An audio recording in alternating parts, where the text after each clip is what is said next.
Bonjour et bienvenue dans le Journal des Sanghas, l'émission que vous propose Buddha Channel en complément de son site internet www.buddhachannel.tv. Ce mois-ci, venez découvrir le Centre du Refuge et partez à la découverte de l'exposition du musée Guimet. Mais maintenant, vos actualités du mois de novembre.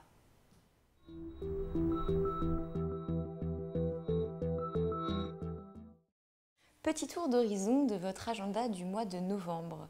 Entre retraite, cours et week-end d'enseignement, vous avez l'embarras du choix. Tout à fait, Elodie.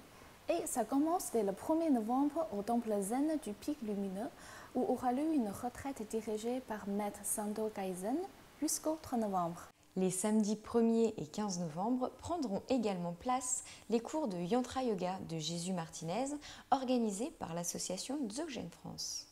Entre ces deux cours, vous pourrez vous plonger dans une retraite zen appelée Sachin Toucher le cœur, dirigée par le moine Federico Dainin Jokosan avec la Sangha de la montagne sans sommet. Elle se déroulera du 8 au 11 novembre. On enchaîne ensuite avec un week-end d'enseignement auquel vous pourrez assister les 15 et 16 novembre. Enseignement de Sogyal Rinpoche à l'Erabling. Question retraite. Tenshin Choling n'est pas en reste. L'association organise une retraite autour du thème communication non violente et méditation du 9 au 16 novembre et d'une seconde appelée méditation, lâcher prise et sourire du 23 au 30 novembre. N'oublions pas que Denchen Shaolin, c'est aussi une formation Shambhala, l'art d'être humain, les 15 et 16 novembre, et un programme de Qigong niveau 1 et 2 du 19 au 21 novembre.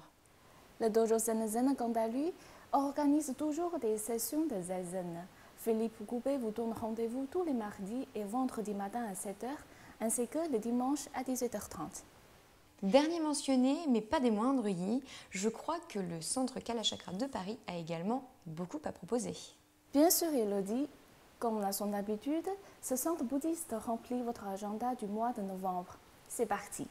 Samedi 1er et dimanche 2, introduction à la méditation Vipassana. Mercredi 5, 12, 19 et 26, méditation guidée. Jeudi 6 à 18h, Bouddha de médecine, puis à 19h30, méditation sur le souffle.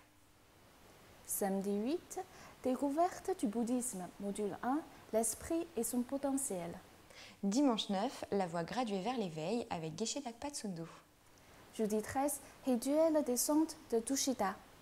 Samedi 15 et dimanche 16, Peba, module 6 avec Geshe Dakpa Tsundu. Jeudi 20, méditation sur le souffle.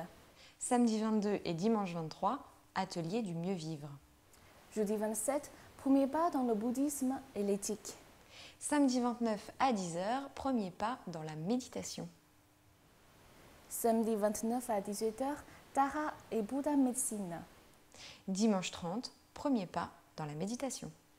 Et pour finir, vous pourrez également assister à une retraite de Kalachakra au centre de retraite du 7 au 24 novembre. Voilà de quoi vous occuper dans la joie et la sérénité.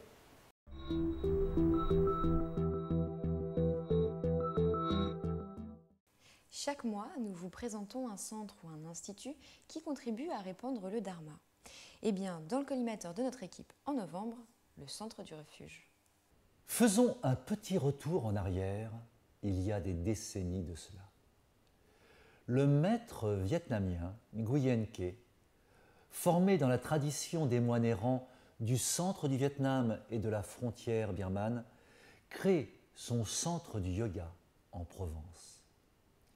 S'y forment alors les pionniers du bouddhisme tibétain qui, à l'initiative de leur maître, commencent la construction d'un petit centre appelé le refuge. À la mort du maître Nguyen Ke en 1974, ses plus proches disciples, Jacques Bessoam à Aix-en-Provence, Camille Vitrac à Nice et Betty Pichelou à Marseille et Guille, fondent les premiers centres tibétains du sud de la France à la demande de Kalu Rinpoche. 40 ans plus tard, l'aventure se perpétue. Pour en savoir plus sur le Centre du Refuge, rendez-vous sur www.refugebouddhique.com ou dans la rubrique annuaire de Buddha Channel.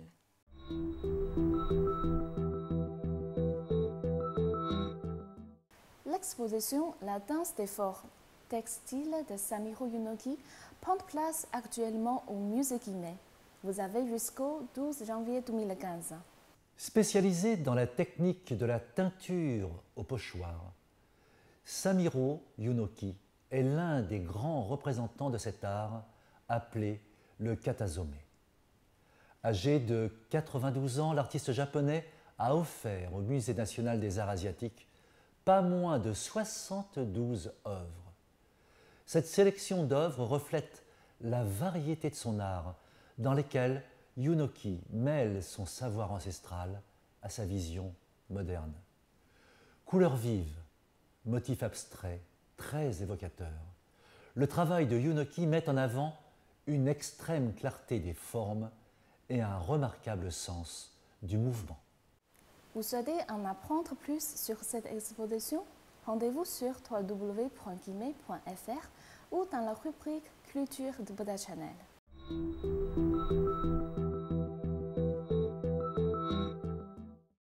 Avez-vous parfois la sensation d'avoir déjà vécu ce moment, de connaître cette personne, d'avoir déjà fait cette erreur?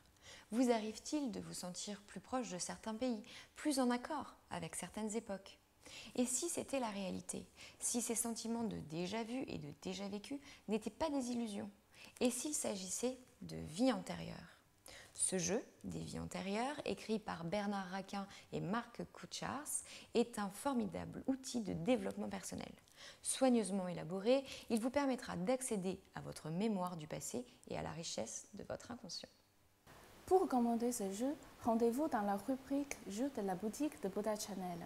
Nous vous rappelons qu'en commandant sur notre boutique, vous permettez à notre équipe de vous transmettre chaque jour au mieux les actualités bouddhistes.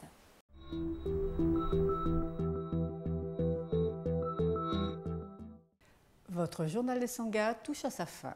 Rendez-vous le mois prochain pour les actualités du mois de décembre.